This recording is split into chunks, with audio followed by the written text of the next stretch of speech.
देखिए भैया, कभी कभी ये प्रश्न आ जाता है कि वो कौन से ऋषि थे जिन्होंने भगवान नारायण के छाती में लात मारी।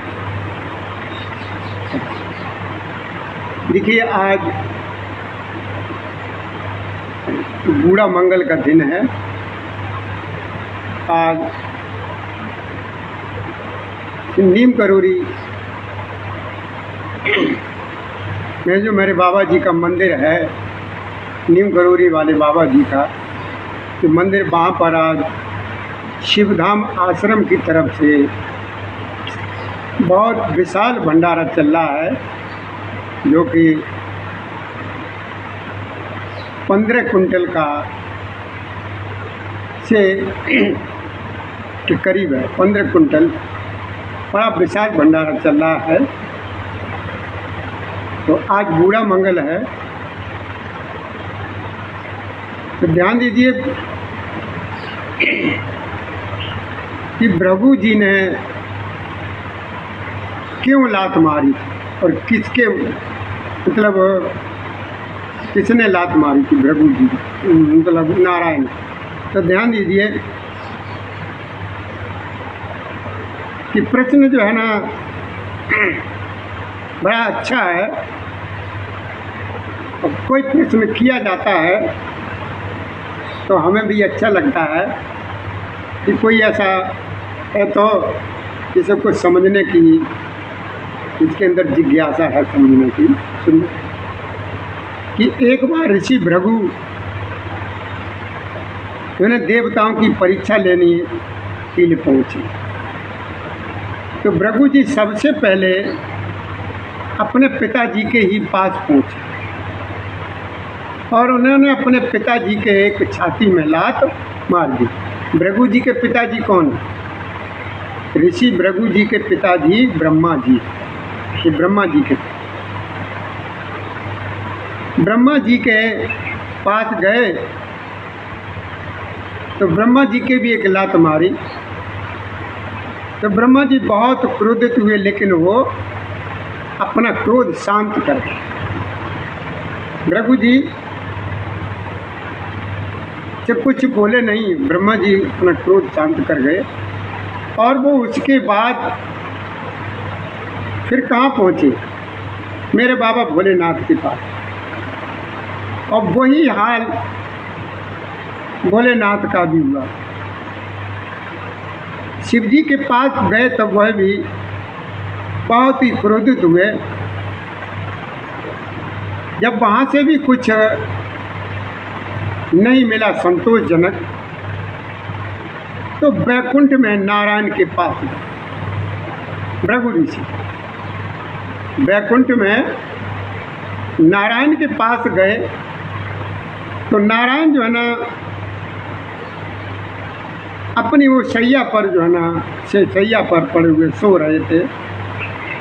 तो भृगु जी ने जाकर के एक जोर से लात मारी,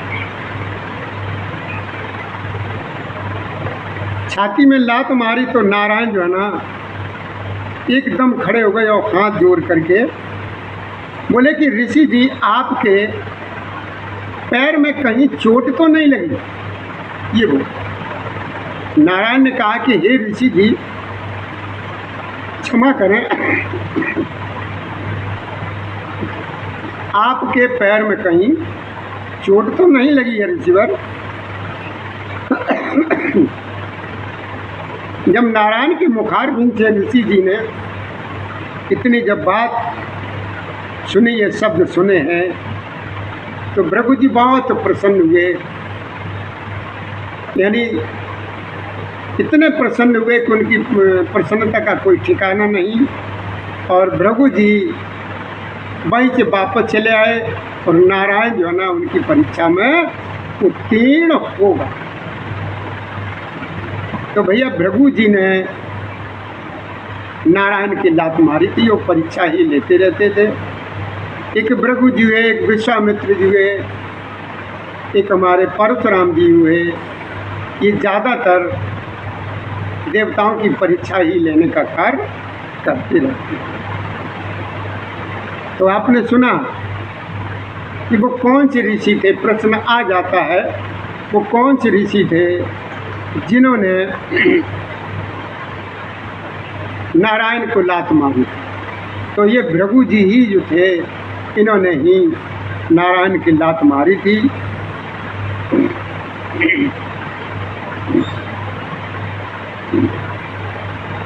और ध्यान दीजिए भैया,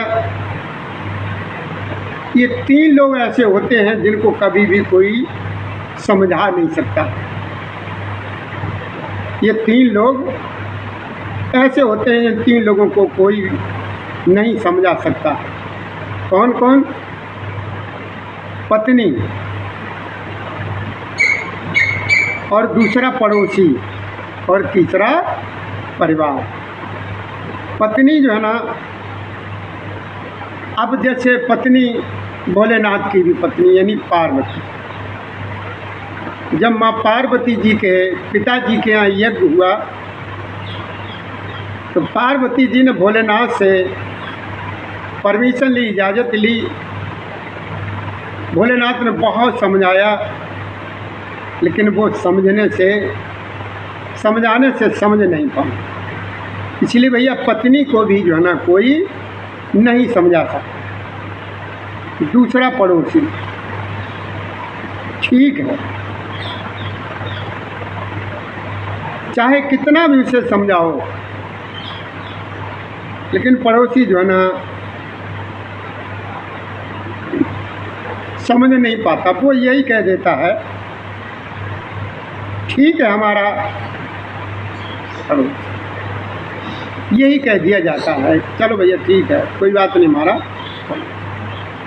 और तीसरा है परिवार। कैसे कैसे यहाँ तक पहुँचते हैं। कितना भी परिवार को समझाओ, घर का मुखिया हो, कितना भी समझाओ, लेकिन वो समझने की कोशिश करते ही नहीं। कोई न कोई जो है ना एक बखेड़ा मालिक के सामने आ ही जाता है।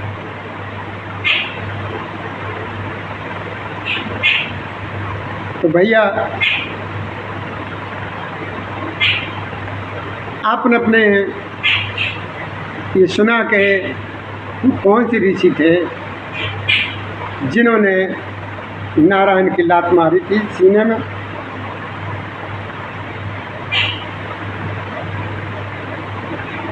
आगे अगर आप पूछेंगे तो हम आपके प्रश्नों का उत्तर जरूर देंगे।